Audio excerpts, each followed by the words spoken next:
बिहार की दिवाली इस बार सिर्फ दिए और मिठाई तक सीमित नहीं है। इस बार बिहार की इस दिवाली में सियासत के रंग घुल रहे हैं और इस पर बात करने के लिए इस वक्त हमारे साथ बेहद खास मेहमान मौजूद हैं। बिहार के युवा फेस, लोक जनशक्ति पार्टी के नेता और केंद्रीय मंत्री चिराग पासवान। बहुत बहुत स्वागत है आपका चिराग जी इंडिया टीवी पर। दिवाली का मौका है, बहुत बहुत शुभकामनाएं आपको दिवाली की। Thank you so much. अब दिवाली पर मैं आई हूं तो सबसे पहले आप यही बताइए कि इस बार दिवाली का क्या प्लान है आपका? इस बार का प्लान दिवाली का, खैर क्योंकि ठीक चुनाव के बीच में ये त्यौहार आया है तो यकीनन परिवार के साथ तो ज़रूर समय हम लोग बिताएंगे, पर मैं ये मानता हूँ कि हम लोग की एक्चुअल दिवाली 14 नवंबर को मनाई जाएगी, जब एनडीए की एक प्रचंड जीत होगी और उसके बाद सही मायनों में एनडीए का हर एक नेता कार्यकर्ता दिवाली मनाएगा। बट हाँ, क्योंकि मैं खुद दिन त्योहारों में बहुत विश्वास रखता हूँ, पूजा पाठ में विश्वास रखता हूँ, तो कल का भी दिन खास है, अहम है। पूजा से दिवाली की शुरुआत होगी और शाम को पूरा परिवार एक साथ रहेगा। तो इस बार दिए लगाने का मौका मिलेगा या इलेक्शन की रोशनी देखने को मिलेगी घर पर? इलेक्शन की रोशनी ज़्यादा चल रही है इस बार, पर हाँ दिए भी लगाएंगे। बचपन से पापा के समय से उनको बहुत शौक़ था सारे त्योहारों को खूब अच्छी तरीके से मनाने का। दिल्ली की हम लोग की होली और यहाँ का छठ और दिवाली, ये सब शुरू से बहुत चर्चित रहे हैं, तो ऐसे में बचपन से दिन त्यौहार मनाने का शौक़ खूब रहा। तो आपने बचपन का जिक्र किया, आप बचपन से त्योहार मना रहे हैं, अपने पिता का आपने जिक्र किया। दिवाली का कोई ऐसा खास यादगार लम्हा जो आप शेयर करना चाहें आपके पिता के साथ? पापा के साथ की तो खैर अनंत यादें हैं, बट हाँ उनसे एक्चुअली जब मैं बोलता हूँ ना कि उन्हीं का अंश, उन्हीं के संस्कार हैं मुझ में, उनसे मैंने सीखी बहुत सारी चीज़ें हैं कि कैसे हर चीज़ को उसका उचित महत्व देना ज़रूरी है। Being such a busy politician and I think 5 दशक से ज़्यादा उनका सक्रिय राजनीति में उनका जीवन रहा, इतना वर्कलोड होने के बावजूद भी उन्होंने कभी ऐसा नहीं हुआ कि कार्य और परिवार के बीच में कभी समझौता करना पड़ा हो। अब बात सियासत की करूंगी क्योंकि चुनाव है, आपने भी कहा कि दिवाली भी मनाएंगे लेकिन चुनाव ज़्यादा सोचेंगे, तो सबसे पहले बताइए बिहार में चल क्या रहा है? बिहार में चल तो चुनाव रहे हैं, बट कौन कहाँ से, महागठबंधन की तरफ से मैं कह रहा हूँ, देखिए ये उंगली हम लोग के ऊपर उठती थी, एनडीए के ऊपर उठती थी कि इन लोगों से गठबंधन नहीं होगा, सीटों का बंटवारा नहीं होगा, चयन नहीं होगा, आगे पीछे करते कराते बट समय सीमा में रहते हुए हम लोगों ने सब कर लिया। नामांकन हो गया, हमारे 243 कैंडिडेट्स इन प्लेस आ गए, सारी चीज़ें बहुत एमिकेबली डिसाइड हो गई। बट वहीं पहला ऐसा चुनाव है, मैं गठबंधन में मैं समझता हूँ कि कठिनाइयाँ आती हैं, कई बार बात विवाद सब होता है, बट पहले चरण का नामांकन समाप्त हो जाए और कल दूसरे चरण का नामांकन समाप्त होने को आया है। महागठबंधन सीटों का चयन तो बहुत दूर की बात है, सीटों की संख्या तक अभी तय नहीं कर पाया और एक दूसरे के सामने इनके प्रत्याशी, मतलब ऐसा चुनाव मैंने खुद, मेरा सक्रिय राजनीति का 11 साल का अनुभव है, बट पिताजी के माध्यम से दशकों से राजनीति देखता आया हूँ और राजनीति का विद्यार्थी हूँ, बट मैंने ऐसा चुनाव नहीं देखा जहाँ पे एक घटक दल आमने सामने और फ्रेंडली फाइट, ये दोस्ताना संघर्ष मैं नहीं मानता ऐसा होता है। There is nothing that's called as friendly fight, either you are friends और you are fighting with each other. ये दोस्ताना संघर्ष मेरी समझ के परे है। एक ही गठबंधन के 2 घटक दल आपस में आमने सामने, एक ही प्रत्याशी के पास 2 अलग अलग घटक दल के सिंबल हैं, मतलब ये भाई मैंने पहली बार बिहार में देखा। So even I am little confuse कि महागठबंधन बिहार में कर क्या रहा है, but having said it all, हम लोग पूरी तरीके से we have set the ball rolling, हम लोग प्रचार में हैं, पूरी तरीके से उतर गए और मानता हूँ कि बड़ी जीत की ओर अग्रसर। महागठबंधन ने वॉकओवर दे दिया क्या, आसान कर दिया ये जो चुनावी फील्ड है, जो बैटल फील्ड है बिहार का? मैं इतना मैं ज़रूर बोलूँगा कि अभी तक मैं अपनी जीत को लेके बहुत कॉन्फिडेंट था और बड़ी जीत को लेके मैं कॉन्फिडेंट था। मैं मान रहा था कि एक बार इस बार बड़ी जीत की ओर एनडीए अग्रसर हुआ। कारण था क्योंकि 5 दलों का कॉम्बिनेशन ऐसा है कि अपने में ये विनिंग कॉम्बिनेशन है। हम लोगों ने उपचुनाव में भी देखा, जो कि सेमीफाइनल के तौर पे देखा जा रहा था, 4 सीटों पे हम लोग चुनाव लड़े और 100% स्ट्राइक रेट हमारे एनडीए के प्रत्याशियों का रहा। कुछ सीटें तो ऐसी थी जो हम लोग दशकों से नहीं जीते थे। बेलागंज जैसी सीट जो कि 3.5 दशक से एनडीए कभी नहीं जीता था, वो हम लोग जीते। 10 साल 11 साल से कभी तरारी की सीट नहीं जीते थे, वो जीते। तो अपने में जहां हम लोग वैसे ही बहुत स्ट्रांग थे, राइटली सेड, अब कहीं ना कहीं महागठबंधन एक वॉकओवर भी दे रहा है कि भैया बाकी की भी बची हुई सीट ले जाओ। तो मजा आ रहा है ऐसे चुनाव में? ऑनेस्टली स्पीकिंग नहीं आता है। मुझे अच्छा लगता है जब सामने मजबूत कंपटीशन हो, इस तरीके से बिखरा हुआ गठबंधन सामने, जिसमें खुद में कोई क्लैरिटी नहीं है, जब कोई मजबूत योद्धा सामने होता है तो युद्ध लड़ने में भी मज़ा आता है। बट अब जब ये लोग खुद ही सरेंडर करना चाह रहे हैं तो क्या करें। और चिराग के बारे में एक बात और कही जाती है, मैं सारे बयान पढ़ रही थी रिसेंट के कि मैं देखूं चिराग पर किसने क्या कहा है। कोई भी एक नेता ऐसा नहीं मिला विपक्ष का जो चिराग पर डायरेक्ट अटैक करे या पर्सनल अटैक करे या अग्रेसिव हो जाए। हाँ, तेजस्वी यादव ने कुछ महीने पहले जरूर आपको अपना भाई बताया था और आपको सलाह दी थी गठबंधन धर्म को निभाने की। ऐसा क्या है चिराग पासवान में? क्या मौसम वैज्ञानिक के बेटा होने का प्रभाव है या सारे दरवाजे खुले रखना चाहते हैं? बात दरवाजे खुले रखने की नहीं है, मेरे खुद के संस्कारों में नहीं है। मैंने खुद आज तक कभी भी, आप इतिहास के पन्ने पलट के देखिएगा, मैंने भी कभी किसी के ऊपर कोई व्यक्तिगत टिप्पणी मैंने कभी नहीं की और मैं कभी भी इस बात का पक्षधर नहीं रहा। मुख्यमंत्री जी से मेरा लंबे समय तक विवाद चला। 2020 में मैंने चुनाव अकेले लड़ा, उनके सामने लड़ा, तब भी जहाँ एक तरफ मैंने उनकी नीतियों का ज़रूर विरोध किया था, बट जब भी वो मुझसे व्यक्तिगत तौर पे मिले हमेशा उनका पहुँच होकर आशीर्वाद लेना, वो आदर सम्मान। और मैं राजनीति में अभी युवा हूँ, छोटा हूँ, मुझसे कई अनुभवी नेता मेरे इर्द गिर्द हैं, उनको सम्मान देना जहाँ मेरे संस्कारों में है, वहीं मेरी राजनीति ये कहती है कि आप नीतियों का विरोध कीजिए, बट किसी के ऊपर व्यक्तिगत टिप्पणी करना, मैं कभी भी इस बात का पक्षधर नहीं रहा। राजनीति में मर्यादा का बहुत बड़ा पक्षधर हूँ। मैं मानता हूँ कि भारतीय तमाम भाषाओं का शब्दकोश इतना खूबसूरत है कि आप कड़े से कड़ा विरोध भी मर्यादित शब्दों में कर सकते हैं। मैंने कभी अमर्यादित होकर किसी के बारे में नहीं बोला। तो मुझे लगता है कि जो आप देते हैं वही आपको मिलता है। तो शायद अगर किसी ने ऐसी टिप्पणी नहीं की तो शायद उसका कारण ये भी रहा। एंड राइटली सेड, मैं जिस परिवार से आता हूँ, मेरे पिता भी इसी चीज़ के लिए जाने जाते थे। उनके भी एक क्रॉस द पार्टी लाइन बहुत खूबसूरत अच्छे रिश्ते थे, बट जब सदन के पटल पर विरोध करना होता था तो मर्यादित शब्दों में कड़े से कड़ा प्रहार वो करते थे।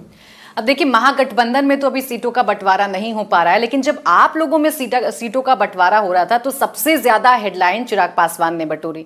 अब कुछ हेडलाइन मैं आपके सामने रख दूं। चिराग ने एनडीए में लगा दी आग, चिराग को अपनों की ही नजर लग गई, चिराग की डिमांड से नीतीश कुमार हुए आग बबूला। ये जो हेडलाइन मैनेजमेंट था, जब आप पढ़ते थे, देखते थे न्यूज में, तो क्या लग रहा था आपको? क्या चिराग उस वक्त महसूस कर रहे थे कि मैं सही ट्रैक पर जा रहा हूं या ये गलत नैरेटिव जा रहा है? मुझे पता नहीं, जब आपकी खामोशी आपसे ज़्यादा बोलने लगती है वो अच्छी परिस्थिति होती है कि गलत परिस्थिति होती है, मैं फ़िलहाल इसका आंकलन नहीं कर रहा हूँ। बट मैंने इस नियम को हमेशा अपनाया है कि नेगोशिएशंस के दौरान मैं हमेशा खामोश हो जाता हूँ। मैं ना के बराबर मीडिया इंट्रैक्शंस उस वक्त करता हूँ, और ये आज से ही नहीं, मैं हमेशा से करता आया हूँ। मैं ये मानता हूँ कि जब नेगोशिएशंस होते हैं, कई उतार चढ़ाव से आप जाते हैं, कई बार हो सकता है बिहाइंड द क्लोज डोर्स कुछ बहस हो जाए, आर्ग्यूमेंट्स हो जाएं, गुस्से में आप कभी कोई बातें कह जाएं, तो कुछ हो जाए, मतलब हीटेड आर्ग्यूमेंट्स कई बार हो ही जाते हैं। भाई अब मैं भी तो अपने नेता के लिए लड़ूंगा ना, मैं क्यों नहीं लड़ूंगा। बट स्वाभाविक है एट द सेम टाइम, अगर आपका कोई सेटिंग है और मैं उस पर दावेदारी करूं, आप भी अपने पक्ष को आप रखेंगे। तो ये मुझे लगता है बहुत सकारात्मक चर्चा का हिस्सा है। पॉजिटिव डिबेट्स ऐसी होती हैं और ये होनी भी चाहिए। तो जब ये हो रही होती हैं तो उस वक्त मैं बहुत अपने आप को नियंत्रित एंड काम एंड कंपोज रखना चाहता हूँ। मैं मीडिया में आके कोई ऐसा बयान नहीं देना चाहता जो 4 दिन के बाद मैं उसको लेके मैं रिग्रेट करूँ कि भाई मैंने क्यों ऐसा कह दिया। कई बार लोग इसको दबाव की राजनीति मानते हैं कि भाई आप मीडिया में आके जब ऐसे बयान देते हैं तो आप थोड़ा प्रेशर बिल्ड करते हैं, आपको करना चाहिए। मैं नहीं मानता, मैं मानता हूँ कि उस वक्त खामोश हो जाना चाहिए। इवेंचुअली आपको पता है ना कि करना क्या, या तो गठबंधन छोड़ना है तो जो बयान देना आप बोल के आप चले जाइए, नहीं तो बाद में यही बयान आपका पीछा करते हैं और फिर आपको असहज करते हैं जब आप उस सहज परिस्थिति में आ जाते हैं गठबंधन के भीतर। तो मैं ऐसी किसी परिस्थिति में जाना ही नहीं चाहता, इसलिए मैं खामोश हो जाता हूँ। बट मेरी खामोशी इतने हेडलाइंस बना देती है, मेरा घर से निकलना, घर पे रहना, आना जाना, बॉडी लैंग्वेज, मीडिया को इग्नोर करना।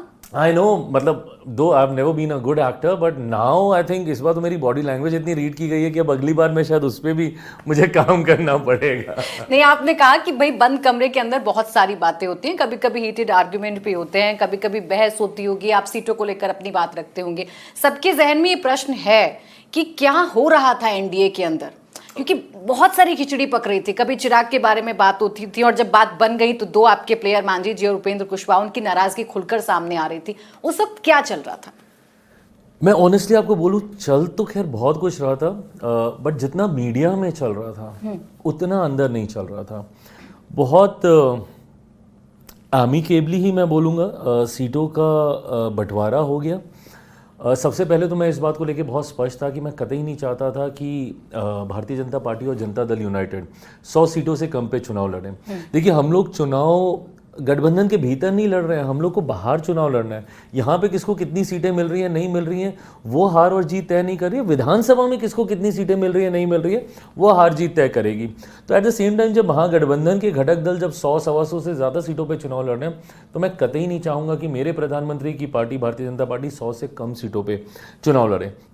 जब वो 100 पे लड़ेंगे, स्वाभाविक है जदयू भी 100 पे लड़ेगी या उससे ज़्यादा ही उस वक्त लड़ने की बात हो रही थी। तो जब 100 सीट पे ये दोनों आ ही गए तो बची कितनी 40-42 सीटें ही बची हम लोग के पास। 40-42 सीटें 3 सहयोगी में बांटनी थी। सिंपल सा फॉर्मूला था कि भाई एक फॉर्मूला तय कर दीजिए कि एक लोकसभा पे कितनी विधानसभा, 6 का आंकड़ा मोटा मोटी सेट हुआ। बट उसके बाद मुझे पता चला कि 101 उधर जा रही हैं, 6 के बाद भी मेरे पास फिर भी 29 ही बच रही हैं, 6 पंजे 30 होनी चाहिए थी। बट जैसे ही 29 मेरे सामने आया तो मैं खुश इसलिए हो गया क्योंकि मैं संकेतों में 29 उधर से आया। हाँ, तो मैं संकेतों में मैं बहुत बिलीव करता हूँ एंड बिकॉज मैं मेडिटेट बहुत करता हूँ और मैनिफेस्ट करता हूँ तो मैं मानता हूँ कि साइंस कई बार आपको इशारा देते हैं। अभी महज संजोग नहीं हो सकता कि मेरे पिता ने आज से ठीक 20 साल पहले 2005 में 29 विधायक ही जीत कर लाए थे और एक बार फिर 20 साल के बाद मुझे 29 विधायक जिताने का मौका मिला। सो आई थॉट कि कहीं ना कहीं पापा का आशीर्वाद है तो बहुत खुशी खुशी हम लोगों ने उसको एक्सेप्ट कर लिया। मुश्किल नहीं हुई कोई? कहीं नहीं हुई। और उसके बाद जो सीटों के चयन की बात आ रही थी कि भाई जदयू ने मेरी सीटों पे प्रत्याशी उतार दिया, फलाना ढिमकाना, कुछ नहीं। मुझे 29 सीटें दी गई। मुझसे एक बफर पूल मांगा गया कि भाई आप 35-38 सीटों का एक पूल दे दीजिए, अगर उसमें से नहीं हुआ तो फिर आप 15 और सीटों का पूल दीजिएगा। तो मैंने बोला ठीक है। तो मैंने 38 सीटों का पूल दिया, उसमें से मेरी 29 सीटें छन के आ गई। मेरा काम उसी वक्त हो गया था। अब तो उसके बाद मुझे पता चला कि शायद मेरी सीटों पे घटक दलों में से और किसी को शायद चाहिए थी ज़्यादा उस पर। बट वो चर्चा मेरे सामने नहीं आई क्योंकि भाजपा नोडल बॉडी की तरह इसको नेगोशिएट कर रही थी तो मैंने भी कोई पैरेलल चैनल्स खोलने की ज़रूरत नहीं समझी। जो खबरें आई मैं आपको बता देती हूँ। खबरें ये आई कि नीतीश कुमार नाराज़ हो गए हैं। खबरें ये आई कि उपेंद्र कुशवाहा महुआ सीट चाहते हैं लेकिन वो महुआ सीट आपके खाते में जा रही है। खबरें ये भी आई और खबरें क्या आई तो पुष्टि थी जो मांझी जी कह रहे थे कि अगर ऐसा होता है तो मैं बोध गया पर अपना कैंडिडेट उतारूंगा। तो ये सब कुछ हो रहा था, ये किस वजह से हो रहा था? आपकी डिमांड की वजह से हो रहा था या कोई मिसकम्युनिकेशन थी? So now honestly speaking I had no clue about this because मैंने वो पोल दिया था, उसमें से मुझे ये सीटें मिल गई जिसमें डेफिनेटली महुआ की सीट थी, जिसमें मैं ये मानूंगा इन दोनों की नाराजगी थी। मुख्यमंत्री जी की कहीं नहीं थी। बिना मुख्यमंत्री जी की इजाजत के मुझे कतई 29 सीटें नहीं मिलती। वहाँ पे जिन सीटों को लेकर चर्चा हो रही थी, अब जैसे सोनबरसा की सीट की भाई चिराग पासवान इस पे दावेदारी रखा, अरे उनके मंत्री की सीट थी, मैं क्यों उस पे दावेदारी रखूँ? मेरी तो पूल में भी वो सीट नहीं गई थी। हाँ, अगली 15 सीटों का पूल भेजता तो डेफिनेटली उसमें वो सीट होती। तो उन्होंने जितनी सीटों पर नामांकन किया उसमें से एक भी सीट ना मेरे पास थी ना मैंने उस वक्त मांगी थी। हैविंग सेड दैट, मांझी जी वाला जो विषय था और उपेंद्र जी वाला जो विषय था ये भी बाद में मुझे मीडिया से ही मुझे पता चला। बट अगर उसके बाद बैठकर अगर कोई चर्चा होती तो डेफिनेटली हम लोग इसके ऊपर विचार करते। बट ऐसी कोई परिस्थिति मेरे सामने नहीं आई। मैंने भी ईमानदारी से मैं कबूल करूंगा कि मैंने भी पैरेलली बात करने का प्रयास उस वक्त नहीं किया। क्योंकि भारतीय जनता पार्टी एक नोडल बॉडी की तरह हम सबके साथ नेगोशिएट कर रही थी और मैं मानता हूं कि अगर मल्टीपल चैनल्स ओपन हो जाते, डायरेक्ट नेगोशिएशंस हम एक दूसरे के साथ करने लगते तो कन्फ्यूजन को बढ़ावा ही देता और महागठबंधन जैसा हो जाता। क्योंकि कोई एक व्यक्ति जब करता है ना तो वो पांचों को समझा लेता है। अब जैसे घर का मुखिया पिताजी हैं तो चारों बेटों को समझा लेंगे, बट बेटे अगर आपस में उलझने लग गए तो नहीं हो पाएगा। अब यही चीज मेरे साथ हो जाती है अगर उस वक्त मैं, क्योंकि मेरे पास उनको ऑल्टरनेटिव भी नहीं था कुछ ऑफर करने के लिए। अब भाजपा तो भैया कई चीजें हैं आपको ऑफर करने के लिए। उपेंद्र जी की राज्यसभा का भी विषय है, इधर भी है, मांझी जी के साथ भी है, बहुत सारी चीजें तो आपके पास ऑफर करने के लिए बहुत कुछ है। मेरे पास तो ऑफर करने के लिए भी कुछ नहीं था। ऐसे ऑफर्स आए थे मनाने के लिए? आए थे उनके, मुझे नहीं पता। नहीं, अभी जो 29 सीटें आपको मिली हैं उन 29 सीटों को मैं पढ़ रही थी, मैं देख रही थी, वो सीटें ऐसी हैं जिसमें से सिर्फ 2 सीटें जीती हैं एनडीए ने, बाकी जो 27 सीटें हैं वो हारी हुई सीटें हैं। तो ये सीटें आपको मिलना क्या जीत की गारंटी चिराग पासवान को देखते हैं इसीलिए ये सीटें दी गई हैं, या कोई बदला पूरा करना है? वो जो स्ट्राइक रेट वाली बात कही जा रही थी वो स्ट्राइक रेट कम करना है। सो नाउ देखिए, ये वो सीटें हैं जिसमें पिछली बार का मैं बताता हूँ, जब ये राष्ट्रीय जनता दल कहती है ना कि भाई हम सबसे बड़ी पार्टी और ये वो, राष्ट्रीय जनता दल बड़ी पार्टी कैसे बना, कौन सी सीटें वो जीते जहाँ पे जनता दल यूनाइटेड हारी। जनता दल यूनाइटेड 2020 में क्यों हारी थी, कहीं ना कहीं मैं उसका जिम्मेदार था, क्योंकि मैंने उनके सामने अपने प्रत्याशी उतारे थे। उस वक्त डिवाइडेड एनडीए था, वाज द रीज़न वाई कि राजद के विधायक वहाँ से जीत गए। उसमें से अधिकांश सीटें, इनमें से अब आप अगर कैलकुलेट कर लें जनता दल यूनाइटेड के प्रत्याशी को मिले हुए मत और मेरे प्रत्याशियों को मिले हुए मत, तो वो ऑटोमेटिकली फिर एक विनिंग कॉम्बिनेशन, एक विनिंग सीट वो बन जाती है। मैंने भी प्रयास ज़्यादा से ज़्यादा किया कि मैं सिटिंग के ऊपर बहुत ज़्यादा दावेदारी नहीं दूं, मैं उन सीटों पे दावेदारी दूं जो कि मुझे सहजता से मुझे मिल जाए, इसीलिए मैंने उन सीटों को लिया। बट हाँ, मैं ये मानता हूं कि उस वक्त भी 2020 में भी अगर यूनाइटेड एनडीए रहता तब भी हम लोग ये वाली सीटें जीतते। जो उस वक्त की हारी हुई जीते हैं वो आज यूनाइटेड एनडीए के नेतृत्व में जीती हुई सीटें बनेंगी, ये मेरा पूरा विश्वास है। आपके स्ट्राइक रेट को लेकर बहुत चर्चा हुई, विरोधियों ने तो की ही की, आपके एनडीए के जो नेता है उन्होंने भी की। एक बयान खूब चर्चाओं में आया गिरिराज सिंह का। आई नो, वो सुन के मुझे लगा कि मैंने गलती कर दी क्या, 5 की 5 सीटें जिताकर प्रधानमंत्री जी को देकर। बट हैविंग सेड दैट, कोई बात नहीं। ये अब ये देखिए, अब ये वही पल है जब आप आक्रोश में आके ना एकदम से आप कुछ कह देते हैं। बस यही थोड़ा सा संयम रखने की जरूरत। वो मुझसे बड़े हैं, मैं कोई नहीं हूँ उनको ये सब ज्ञान व्यान देने वाला।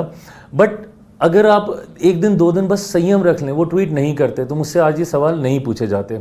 मैं फिर अब कैबिनेट में उनके बगल में बैठूंगा, फिर हम लोग इस पे हंसी मजाक करेंगे, फिर वो हमारी पीठ जोर से थापेंगे और बोलेंगे अरे उस वक्त हम बोल दिए, कह दिए।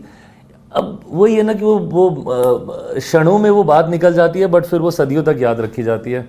तो मैं नहीं मानता कि उनके मन में कुछ ऐसा है। बट अब जैसे मुझे भी आक्रोश था, मेरी सिटिंग सीट थी उन्हीं के उसमें बेगूसराय में, मटिहानी की सीट, ठीक है, वो बखरी की सीट की बात कर रहे हैं, बट मुझे भी तो गुस्सा था ना कि भाई मेरी मटिहानी की सीट है। हाँ। और आपने उसको दे दिया जो मेरी पार्टी को ही छोड़ के गया हुआ था। मुझे भी गुस्सा था, मैं भी करने को क्षण भर में मैं ट्वीट कर देता। बट क्या मतलब है, जब कल को आपको साथ मिलकर चुनाव लड़ना ही है, या तो आप बोल दीजिए कि साथ नहीं रहना। तो अपना गुस्सा कैसे निकालते हैं फिर आप? मैं मेडिटेट कर लेता हूँ, आंखें बंद करता हूँ, शांति से बैठता हूँ। जब गिरिराज सिंह जी का वो कमेंट आया तो कोई बातचीत हुई, कोई चैनल ओपन हुआ कि आप पूछे कि भाई मेरे बारे में ऐसी बातें क्यों की जा रही हैं? ना, उनके साथ मेरे ऐसे रिश्ते हैं, मुझे पता है कि जैसे ही हम दोनों एक दूसरे के सामने होंगे फिर गले लगेंगे, मैं उनके पहुंचूंगा, वो मुझे गले लगाएंगे, हाथ उनके मजबूत हैं, जोर से मेरी पीठ थपथपाएंगे, तो वापस वहीं से शुरू हो जाएगा। अच्छा, अब सबसे ज्यादा चर्चा होती है आपके और नीतीश जी के रिलेशन की। इस पूरे गठबंधन, इस पूरे एनडीए, सीट शेयरिंग, सबसे ज्यादा 2 लोग थे जिनकी चर्चा हम सुनते थे, चिराग पासवान और नीतीश कुमार। विपक्ष ने कहना शुरू कर दिया, आप देखिए 101 हो गए, 29 मिल गए, एलजेपी को चिराग पासवान ने ले लिया। मतलब नीतीश जी को खत्म करने की तैयारी चल रही है, उनको हटाने की तैयारी चल रही है। आप बताइए, नीतीश जी से आपका कैसा रिश्ता है? वो मेरे अभिभावक हैं, और क्योंकि मैं राजनीति का विद्यार्थी हूँ, मैं उनसे बहुत सीखता हूँ। और मुझे लगता है कि वो अपने में eventually he is a case study. और हर वो व्यक्ति जो स्टूडेंट ऑफ पॉलिटिक्स हो, उसको अध्ययन करना चाहिए, पढ़ना चाहिए इनके कार्यकाल को, कि कैसे 2005 से जंगल राज के बाद बिहार जैसे राज्य को संभालना, नियंत्रित करना, सुशासन बाबू का टैग लेना, विपरीत परिस्थितियों में क्विंटल बाबा के नाम से भी जब कोशी में जब पानी आया था, इन्होंने एक अपनी पहचान बनाई थी। ये इनकी वो उपलब्धियां हैं जिनसे आपको सीखने की ज़रूरत है। सोशल इंजीनियरिंग कैसे की जाती है वो सीखने की ज़रूरत है। वेलफेयर स्कीम्स का लाभ मैक्सिमम कैसे दिया जा सकता है, जिस तरीके से जीविका दीदी और ये सारी इनके द्वारा शुरू किए गए आइडियाज़ थे, तो इनसे सीखने के लिए बहुत है। और मैं क्योंकि पुनः दोहराता हूँ राजनीति का स्टूडेंट हूँ, मैं इनसे बहुत सीखता हूँ, and I really look up to him. 2020 में परिस्थितियाँ ऐसी बनी थी कि मुझे इनसे अलग होना पड़ा। और ये भी बात उतनी सही है कि पहली बार मेरी पार्टी इनको मुख्यमंत्री बनाने के लिए चुनाव लड़ रही है। 2000 में मेरी पार्टी बनी है, 2005 में पापा ने अलग चुनाव लड़ा, दोनों फरवरी वाला और नवंबर वाला भी। 2010 में हम लोग राष्ट्रीय जनता दल के साथ थे और नीतीश जी की पार्टी भारतीय जनता पार्टी के साथ थी। 2015 में हम लोग भारतीय जनता पार्टी के साथ थे और नीतीश जी की पार्टी राष्ट्रीय जनता दल के साथ चली गई थी, और 20 में तो मैंने अकेले ही चुनाव लड़ा था। तो पहली बार मैं इनके साथ में मिलकर मैं चुनाव लड़ भी रहा हूँ। तो मुझे लगता है कि ये खूबसूरत समय है, मौका है इनसे सीखने का।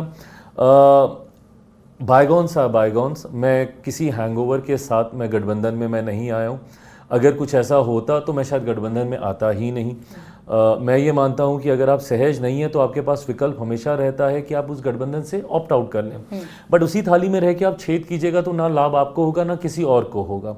तो ऐसे में एक सीमेंटिंग फोर्स की तरह मैं इस गठबंधन का हिस्सा बना हूँ, जहाँ पे अगर कोई मतभेद है तो कई बार चुप रहकर, कई बार बोलकर मैं उनको दूर कर लेता हूँ, बट मुख्यमंत्री जी से 1% का विवाद आज की तारीख में नहीं है। अच्छा, आपके बारे में, और आप खुद ही कहते हैं आप मोदी के हनुमान हैं, तो ये मोदी के हनुमान कितने बदले हैं और ये जो रिश्ता आपका प्रधानमंत्री के साथ है ये वक्त के साथ कितना मैच्योर हुआ है? बहुत मैच्योर हुआ है और मुझे लगता है समर्पण भाव बहुत ज़्यादा बढ़ गया।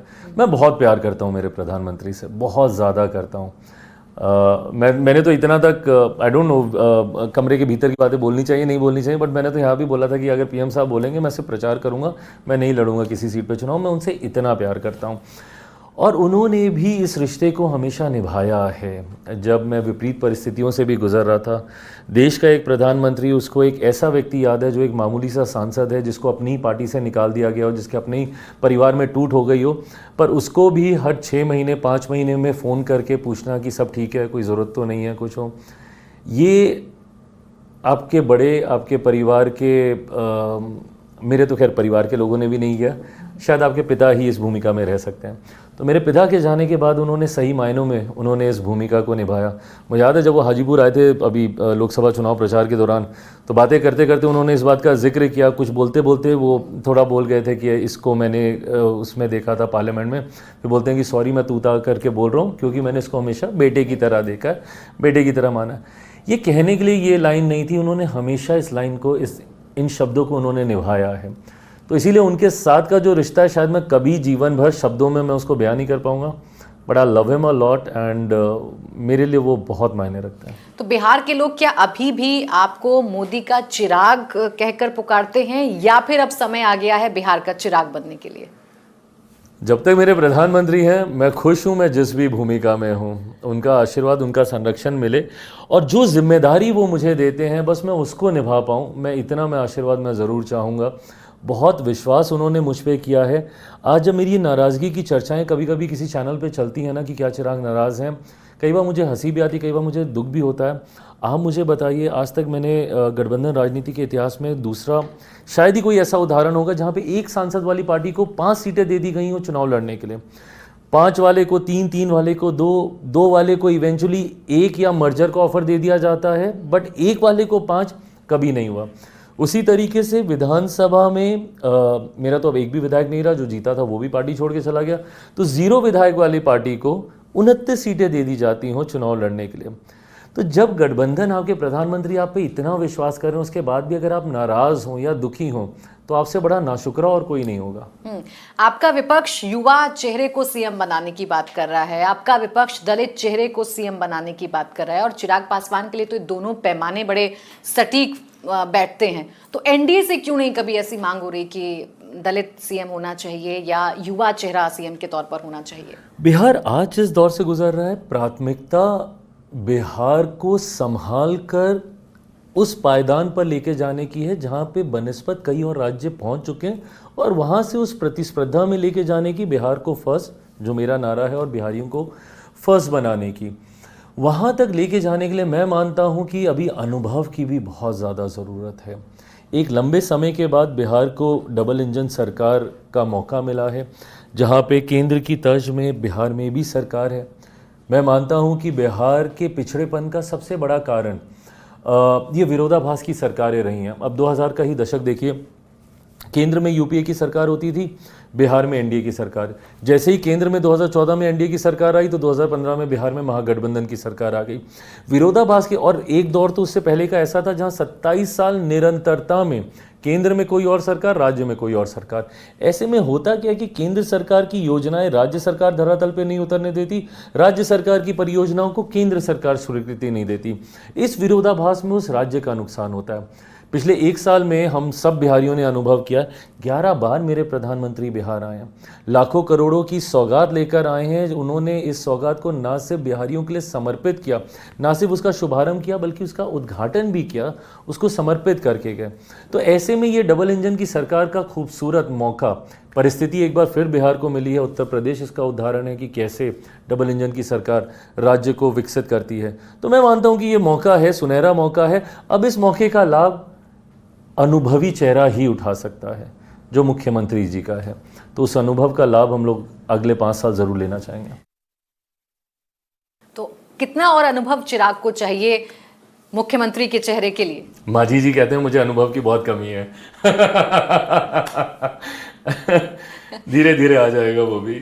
नहीं, वो तो बयान इसलिए आप पर आते हैं क्योंकि आप जब गलत होता है तो आप अपनी सरकार के खिलाफ मोर्चा खोल देते हैं। आपको नहीं लगता जब आप ऐसे बोलते हैं तो विपक्ष को मौका मिलता है एक बार फिर से ये कहने के लिए कि चिराग और नीतीश कुमार के बीच में दरार है, खाई है, सब ठीक नहीं चल रहा है, चिराग नीतीश को पसंद नहीं कर रहे हैं, नीतीश चिराग को पसंद नहीं कर रहे हैं? विपक्ष तो खैर ये परसेप्शन बनाना ही चाहती है, ये नैरेटिव रखना ही चाहती है। और मेरे साथ तो बहुत आसानी से ये नैरेटिव जुड़ जाता है क्योंकि मेरा इतिहास ऐसा रहा।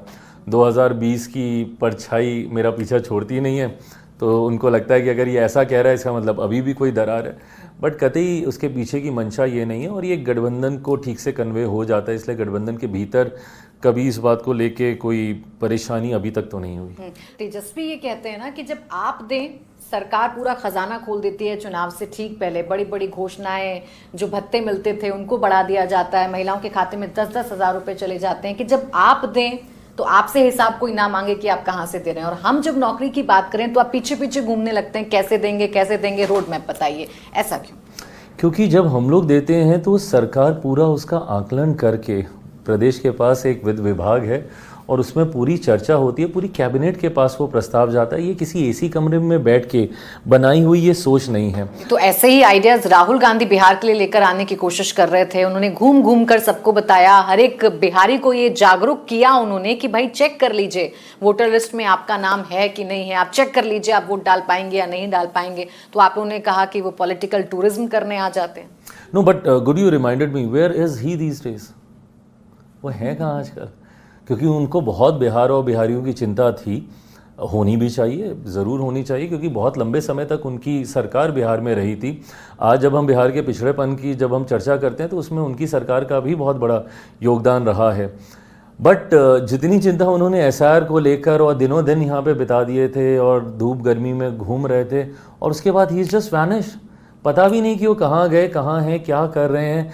पूरा नेगोशिएशन बीत गया, सीट शेयरिंग का मामला बीत गया, पहले चरण का नामांकन हो गया, दूसरे चरण का नामांकन समाप्त हो जाएगा। पर राहुल जी हैं कहाँ इस बीच में? I don't even see him meeting his ally partners. उनके साथ भी उनकी मुलाकात की कोई तस्वीरें, पूरा लालू जी का परिवार दिल्ली गया बट उस वक्त भी मुझे नहीं लगता कि कोई मुलाकात हुई होती तो तस्वीरें सामने आती। हैविंग सेड इट ऑल, एक ऐसा विषय जिसका जनता से कुछ लेना देना नहीं, उसको आप राजनीतिक मुद्दा बनाने का प्रयास कीजिएगा, वो किसी के गले नहीं उतरेगा। आप एक ऐसे विषय पे सरकार को कटघरे में डालिएगा जिसमें सरकार ना 3 में ना 13 में, चुनाव आयोग से जुड़ा हुआ ये विषय, आप सरकार को कटघरे में डाल रहे हैं। आप बोलते हैं कि भैया पार्लियामेंट में इसको लेके चर्चा हो, पूरा मानसून सत्र आपने वॉश आउट कर दिया इस पे चर्चा। मान लीजिए एक बार अगर डिबेट के लिए इसको हम लोग सदन में ले भी जाते तो कौन सा मंत्री जवाब देता? चुनाव आयोग कौन से मंत्रालय के अंतर्गत आता है? कौन से मंत्री के अंतर्गत हमारे मुख्य चुनाव आयोग आते हैं जो कि आके इसके ऊपर जवाब देते? तो ऐसे में आपसे भ्रमित, और ये इनकी पुरानी परंपरा रही है, सीए को लेके इन्होंने ऐसे ही भ्रम फैलाया। पूरा लोकसभा का चुनाव, संविधान खत्म हो जाएगा, आरक्षण समाप्त हो जाएगा, लोकतंत्र की हत्या हो जाएगी। आज 1.25 साल से ज़्यादा हो गया मेरी केंद्र में सरकार को बने हुए। कहाँ का लोकतंत्र खत्म हुआ, या किसका संविधान खत्म कर दिया, या कहाँ का आरक्षण खत्म कर दिया? तो लोग मानते हैं कि आप झूठे मुद्दों को लेकर भ्रमित करते हैं और यही भ्रम आप फैलाकर गए एंड यू आर गायब नाउ। शुक्रिया चिराग जी हमसे बात करने के लिए, और एक बार फिर बहुत बहुत शुभकामनाएं दीपावली के लिए। Thank all you. The best Thank for you. The elections. Thank you. शुभ दीपावली। Thank you.